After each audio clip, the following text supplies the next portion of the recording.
The first is he has used the Department of Justice to enrich the President of the United States, and that is not the job of an Attorney General. Now, how has he done this? Well, let's look at the IRS settlement.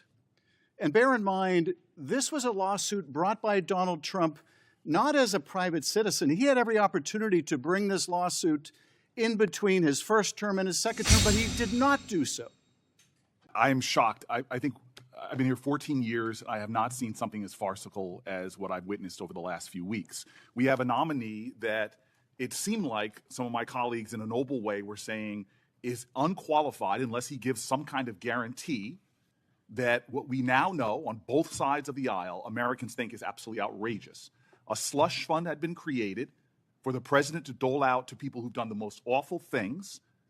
Hello. The debate over Todd Blanche's nomination for Attorney General turned into one of the most intense moments in the United States Senate. A Democratic senator stood on the Senate floor and delivered a long speech explaining why he believes Todd Blanche should not lead the Department of Justice. The senator said his opposition was based on 5 major concerns. His first argument focused on a legal settlement involving the Internal Revenue Service and President Donald Trump. He claimed that the Justice Department helped negotiate an agreement that benefited the president and his businesses. The senator argued that the Attorney General should always protect the interests of the American people and never the personal interests of the president. He described the settlement as a serious conflict of interest and questioned whether it should have been approved. The senator then moved to another major issue. He warned that the Justice Department must never be used against political opponents. According to his speech, the Attorney General must remain independent from politics and enforce the law fairly. He said that using federal law enforcement to target political enemies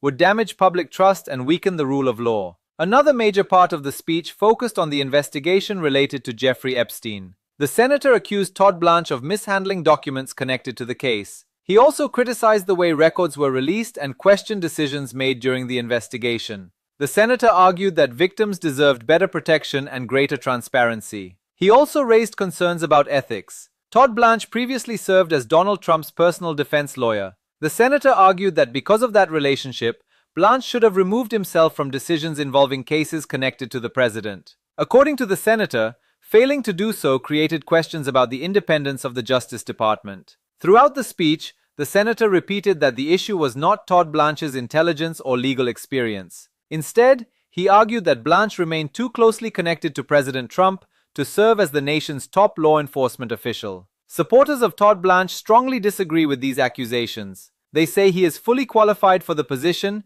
and that the criticism is politically motivated. The Senate confirmation process gives both sides an opportunity to present their arguments before lawmakers cast their final votes. Whether Americans agree with the senator or not, the debate highlights an important question. Should the Attorney General act completely independent from the president who appoints him? That question is likely to remain at the center of American politics as the confirmation process continues. The Senate will ultimately decide whether Todd Blanche becomes the next Attorney General of the United States.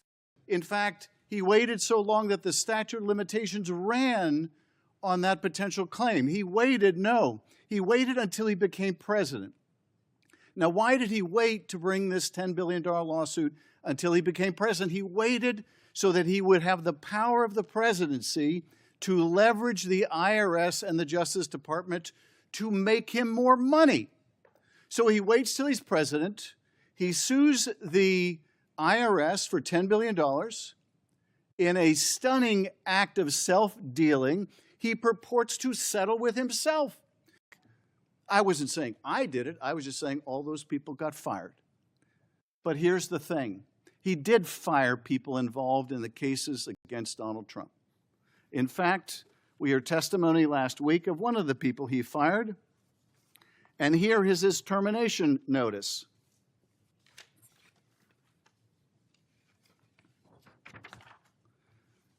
This is Todd Blanche's signature on a notice of removal from federal service for Peter Carr.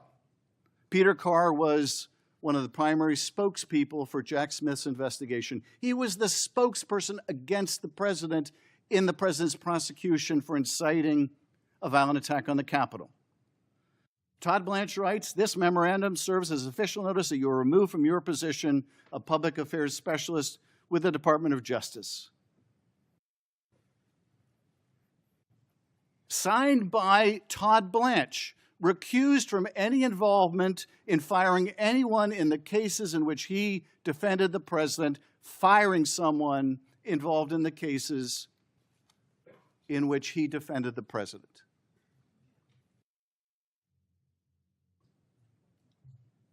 So this is someone who has violated his code of ethics blatantly, misled this committee in testimony, supported the establishment of a fund for cop beaters,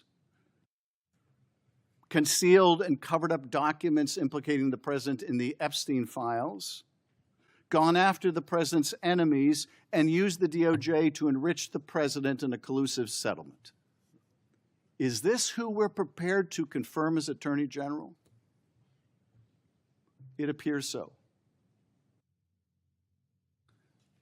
The fundamental problem with Todd Blanche is not that he's inexperienced, not that he's not capable, not that he's not intelligent. The problem with confirming Todd Blanche is that he has never been able to shed his role as criminal defense lawyer for Donald Trump. He just can't do it.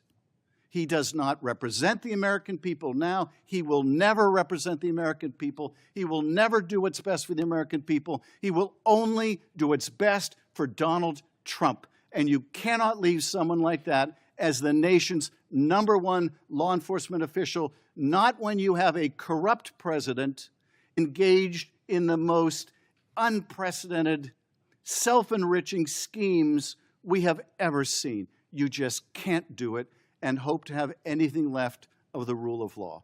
I urge a no vote on this confirmation, and I yield back.